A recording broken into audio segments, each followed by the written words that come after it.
The Galactic Council chamber was the largest gathering hall in known space. It floated above a glittering gas giant, held in orbit by ancient technology that even the oldest civilizations barely understood. Inside the hall, thousands of voices echoed. Alien diplomats of every color, shape, and size filled the tiered platforms. They had come together for one decision: the fate of Earth and its people. For centuries, humanity had been the youngest member of the Council. They were late arrivals compared to the great powers who had shaped the stars for millennia. But unlike other young species who joined, humanity did not stay quiet. They expanded quickly, built colonies on harsh worlds, and invented machines that seemed to ignore limits. In less than 200 years, humans had done what many species needed thousands to achieve. Now, fear spread through the chamber like wildfire. "The humans are reckless," hissed a delegate with long silver scales. "They expand without asking. They build weapons while smiling. They challenge every old law of this council." Another alien, tall and insect-like, slammed its limbs on the railing. "Their ships are faster every year. Their soldiers fight as if they enjoy danger. If we allow them to continue, they will dominate us all." The Grand Speaker of the Council raised a clawed hand, calming the chamber. "Delegates, order. We are here to vote on a single matter: whether Earth shall remain a part of galactic society or whether it shall be exiled." The word exiled hung in the air like a cold wind. It meant more than rejection. An exiled species lost all rights to trade, to knowledge, to diplomacy. They became alone, cut off from the galaxy. For most worlds, it was a slow death sentence. In the corner of the chamber sat the human delegation. They were small in number, only 5 men and women dressed in dark suits. No guards, no weapons, no grand display. Their faces were calm, unreadable, as if they had already accepted whatever would come. One delegate from a water-breathing species turned his many eyes toward them. "Humans, do you not wish to defend yourselves? Do you not wish to beg for mercy?" The lead human representative, an older man with gray hair, stood. His voice was steady, neither weak nor defiant. "We hear the concerns of the Council. We have listened. If exile is the will of the galaxy, we will not protest." The chamber exploded with noise. Some aliens were shocked by the calm acceptance. Others whispered that humans must be hiding something. No one expected silence instead of outrage.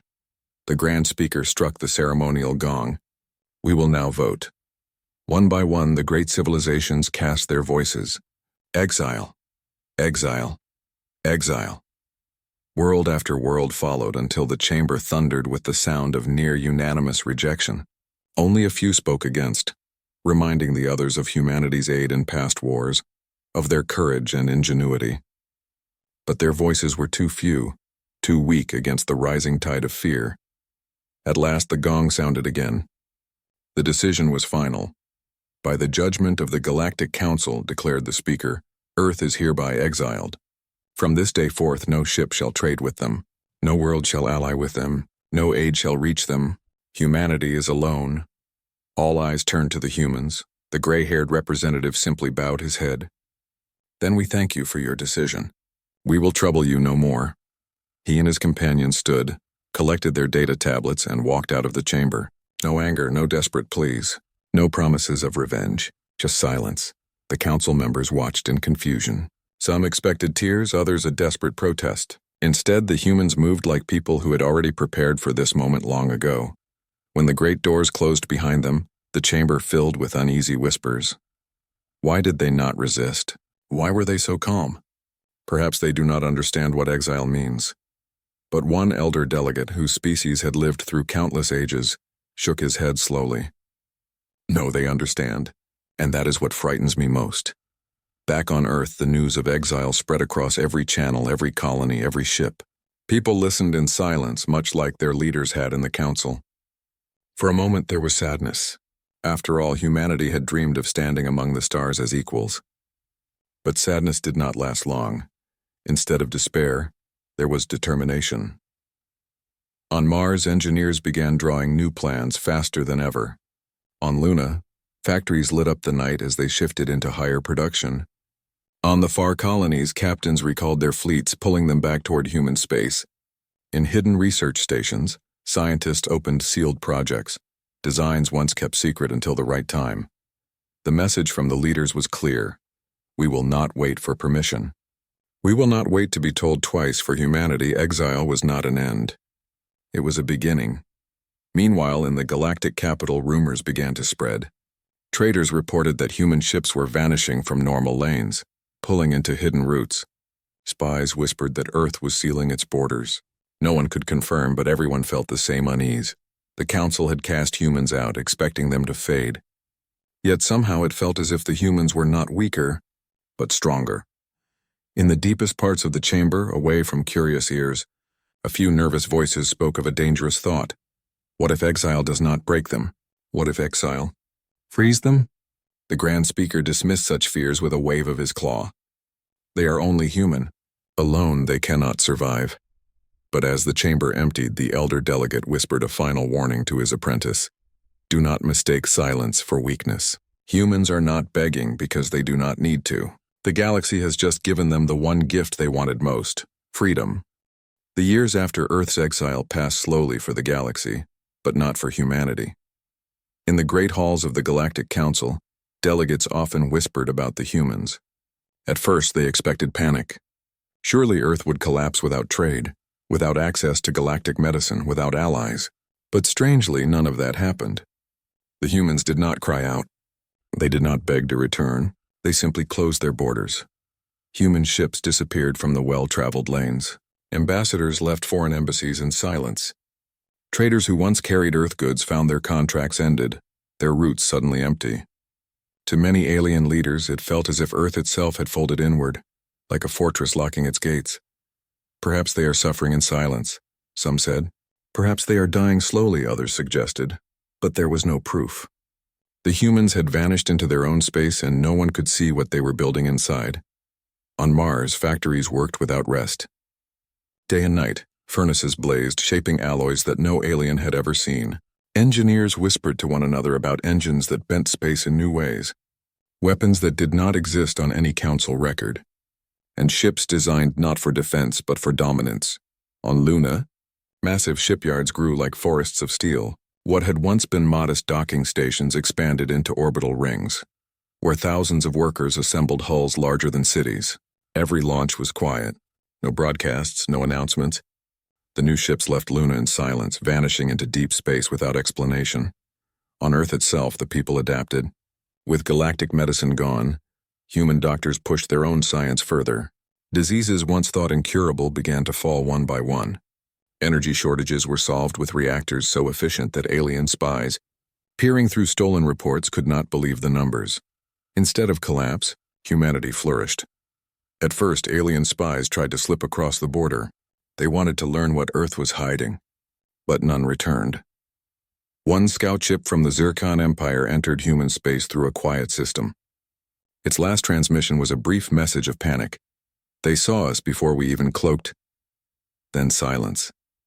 Another spy ship reported strange objects drifting in the dark. They were not stations, not satellites. They looked like massive eyes watching every star.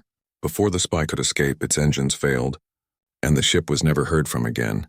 Soon, even the bravest scouts refused to cross into human territory. In the markets of the galaxy, strange rumors began. A merchant claimed to have seen a new type of human engine that could cross 3 sectors in half the time of any council ship. Another swore that human weapons could pierce shields that had once been considered unbreakable. A third told tales of human colonies that thrived on frozen worlds where no other species could breathe. Most laughed at these stories. They called them exaggerations, lies told to raise prices. But deep down, even the most skeptical began to wonder, how could a species cut off from the galaxy still advance faster than the rest of them? 20 years passed, then 30, and in all that time humans kept to themselves. The council grew uneasy. In one private meeting, a nervous delegate whispered, "Perhaps we should lift the exile. Perhaps we should welcome them back before it is too late." But others shook their heads. They are too dangerous. Bringing them back would only bring them closer to power. So the exile remained, and with each year the mystery of humanity grew. Beyond the edge of known space, something even stranger happened. Entire fleets of human colony ships disappeared into the dark. They did not travel to council worlds. They did not stop at alien stations. They sailed straight into uncharted space, carrying millions of people with them. Some believed these ships were lost forever. Others believed they were building new empires, hidden far from alien eyes. No one knew for certain, but one fact was clear. Humans were not shrinking in fear. They were expanding. They were moving. They were preparing. On Earth, in a vast underground command center, leaders gathered in secret. Their faces were older, but their voices were firm. "They think Exile has weakened us," one said. "They think we are silent because we are afraid," another added. But silence is not fear. Silence is preparation. Around them, holographic displays showed entire fleets, sleek warships with black hulls, faster and stronger than anything the Council had. Planetary defenses lined every world. Colonies glowed with self-sufficient energy. No longer dependent, no longer bound by anyone else's laws, humanity had become something new. The oldest leader, the same gray-haired man who once stood in the council chamber, raised his hand. "The galaxy voted to exile us very well. Let them see what we become without their chains." The others nodded in agreement. The decision was sealed. Far from human space, alien rulers watched with growing dread. A mining fleet near the border reported a terrifying sight. A human ship the size of a small moon, gliding silently through the void. Its surface was smooth, black as midnight, and its weapons glowed faintly like distant stars. The fleet fled before the ship even turned its sensors toward them. When the report reached the council, panic rippled through the chamber. "What are they building?" one delegate shouted. "How strong have they become?" another cried. No one had answers. Only questions. Whispers began to spread again. What if Exile did not trap them? What if Exile gave them freedom? What if we made a mistake? But it was too late to undo the past. Humanity had vanished into silence, and the galaxy had no choice but to wait. Back on Earth, as night fell over the shining cities, people looked up at the stars with quiet confidence. They no longer thought of themselves as exiles. They thought of themselves as explorers, builders, and guardians of their own destiny. The message was simple, written into every ship and every colony. We will not wait to be told what we can be. The galaxy closed its doors. We opened our own. And in the darkness of space, fleets of human warships glided silently between stars, unseen, unstoppable, preparing for the day when silence would finally break. It began at the edges of the galaxy, where ancient outposts lay abandoned and forgotten. A species long thought extinct, the Xerath, stirred from the dark. They were predators of old, enormous insectoid swarms that consumed planets and left nothing behind. Their ships were not sleek or elegant like those of the Council. They were living hives spitting fire and acid across the stars. At first, only minor colonies fell. A trade station here, a mining world there, but within months entire sectors were overrun. The Council gathered in panic. Fleets were scrambled, alliances renewed, emergency laws passed, yet every battle ended in the same way, defeat. The Xerath adapted too quickly, swarming over shields, tearing through defenses, overwhelming every formation. "The Council cannot stop them," cried one delegate. "If we do nothing, the swarm will devour us all." But there was no answer. The proud fleets of the galaxy, once thought unshakable, were crumbling before an enemy older than memory. Then, without warning, the silence of humanity broke. In the middle of a desperate battle near the star Rigora, Council fleets prepared to abandon the system. Their ships were battered, shields failing, and the swarm closed in for the final strike. Just as the order to retreat was given, space itself seemed to tear open. Dozens, no, hundreds of massive warships emerged from hyperspace. Their hulls were black as midnight, outlined by faint blue light. They moved in perfect formation, silent and precise, their presence shaking even the swarm. They were human ships. A calm voice echoed across all channels. "Council forces, hold your lines. Reinforcements have arrived." Before the aliens could react, the human fleet opened fire. The weapons were unlike anything the galaxy had ever seen. Beams of pure energy lanced through swarm ships, cutting them apart with surgical precision. Missiles darted forward like hunting predators, weaving past defenses to strike with devastating force. Entire hives, once thought indestructible, cracked apart in seconds. The Council fleets, stunned, watched as the tide turned. For every swarm ship destroyed, 3 more fell to human guns. The precision, the coordination, the sheer speed of it. It was a display of power beyond imagination. Within hours, the battle was over. The swarm retreated, leaving wreckage scattered across the stars. For the first time in centuries, silence returned to the battlefield. And in that silence, every eye turned to the humans. The council immediately sent messages, desperate for explanation. The humans answered with calm, measured words. You voted to exile us. We accepted. We asked for nothing in return. But this enemy threatens all, and we will not allow the galaxy to burn. We fight not for the council, but for survival, for ours and for yours. The words spread like fire across every world. Billions of citizens heard them, and with them came realization. Exile had not destroyed humanity. It had made them stronger. Over the next months, human fleets appeared again and again, striking at swarm strongholds with ruthless precision. They did not ask for permission. They did not coordinate with the council. They arrived, destroyed the threat, and vanished into the dark. Reports flowed in. Human ships moved faster than any known design. Human weapons cut through shields once thought unbreakable. Human soldiers fought like legends, coordinated, fearless, and relentless. Council admirals began to whisper, "These are not the same humans we exiled. These are something new." In the council chamber, fear mixed with awe. Delegates argued endlessly. "We must bring them back into the council," one shouted. "They are too powerful. If they wished, they could conquer us tomorrow." Another warned. "They will demand payment for their protection." A third muttered. But none of those fears came true. Humans asked for nothing. No tribute, no surrender, no seats on the council. They simply fought and won, and each time they spoke, their message remained the same. We act on our own terms.